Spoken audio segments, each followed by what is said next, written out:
Hey guys, real quick, the purpose of any drill, right? Talk about drill progressions, pitching drills, throwing drills, whatever. The purpose of any drill is to get the athlete, for the particular athlete that you're working with, to essentially just create an environment for him to feel, right? Sense of feedback, feel what he's trying to accomplish, the feeling of what you guys are trying to accomplish. And then two is to find that window of efficiency, whether it be like a motor pattern or whatever, and then hammer that home. So like my whole thing with drills is there's no such thing as a wrong drill. Mechanical analysis clients will attest to this. Like, you get the report back after you're done, there's a ton of drill progressions in there, right? And there's not just like, hey, do 6 of these and do 4 of these and do this and that. I know we all kind of seek out absolutes, but there's just so many potential drill progressions that could provide you with a great sense of feeling and feedback, and then the next guy doesn't do anything at all. So the reason why I start by saying that is I would encourage you guys to, really be intentional when it comes to identifying which progressions are working for you. And I think in order for you guys to do that, you need to first identify the exact area of your delivery that you're trying to optimize and focus on. How I structure my drill progressions: create the feeling, create an environment in which the athlete can better feel what you guys are targeting, and then 2, progress as best you can without throwing a baseball. Then 3, start to blend in your baseball throws with things that you have seen sync up mechanically, so then you can train those motor patterns. All right, what up, dudes?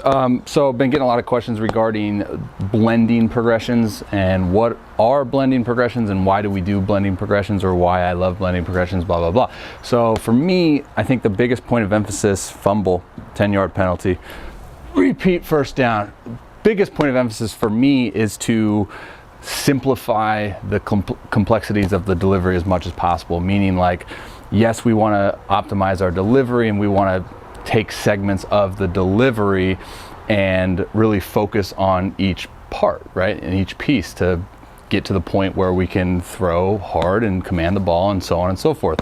But for me, there's a huge importance about not having the athlete constantly overanalyze each and every part of the movement, because then we start developing robots, and we don't want to develop robots. So this is why I believe that blending progressions are superior, because it takes the thought process out of it and relies more on the feedback and the sensations that certain drill and constraint drill settings are giving, and then right into the throw. So I think it's best for me to just put like an example in it.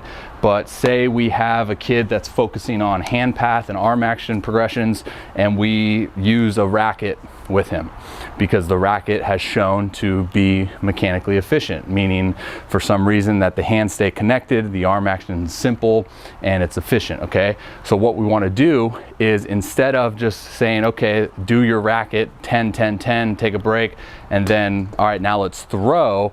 Instead of doing that, then him having a ball in his hands, which gets him usually back into those inefficient patterns, we'll just blend the racket rep with the throw. So he doesn't have to think about it. The body just organizes the way that it knows how from the previous rep. That's why when I say we're doing blending progressions, it's usually like a 5 to 7 second window. Now, you don't want to gas yourself. You don't want to freaking die. But like, let's do, a couple racket reps or whatever, and then put the racket down. Let's go right into our throw, right? Because again, less thought, more action. The body will organize the way that it knows how, which the sensory input that you've been giving it. Another one would be like a drive leg progression, okay? So say we found really good sensations, really good feedback with him doing, that's probably too low, but him doing some sort of like drive leg box drill progression in his throwing, in his plyo settings or whatever. So we go into one of these, we come up, and boom, we go to throw, and he's getting really good sensations from glute activation, drive leg stability, and all these things. So instead, again, instead of him having to do like 10 and then break and then, all right, let's now throw, let's just blend that where you have 2 balls, you go into your deal here, you get that sensation you want in that drive leg, boom, now we go into our throw, you know, into our leg lift throw. And instead of him having to overanalyze on how to create that same sensation, again, once it's on the mind or once the body is organizing in such a way to complete a drill, the odds of it happening and occurring in a matter of 5 to 7 seconds, that's where you start seeing really significant changes in the motor patterns. And that's the hardest part about throwing, and hardest part about really all of this stuff, dude, is changing those motor patterns that we've instilled for such a long period of time, right? So again, that's why I'm such an advocate for blending progressions, because I think it simplifies the whole equation, makes things easier, less thought, more action, and that's exactly what we want to do on the mound when we're competing, right? So hopefully that makes sense. There's a ton of different progressions that I have. I encourage you to check out those on my website, my YouTube, all of that good stuff. And all my analysis clients know that I program a lot of different constraint settings, constraint drills, right?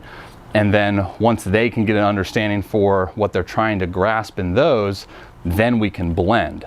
And you can blend 2 different constraint drills, then a throw. I mean, just get creative, right? And it's all for the athlete in terms of identification towards what they're trying to feel and then what they're actually feeling. And then we go with that. So then they know how to program XYZ for themselves, and they don't need someone telling them what to do.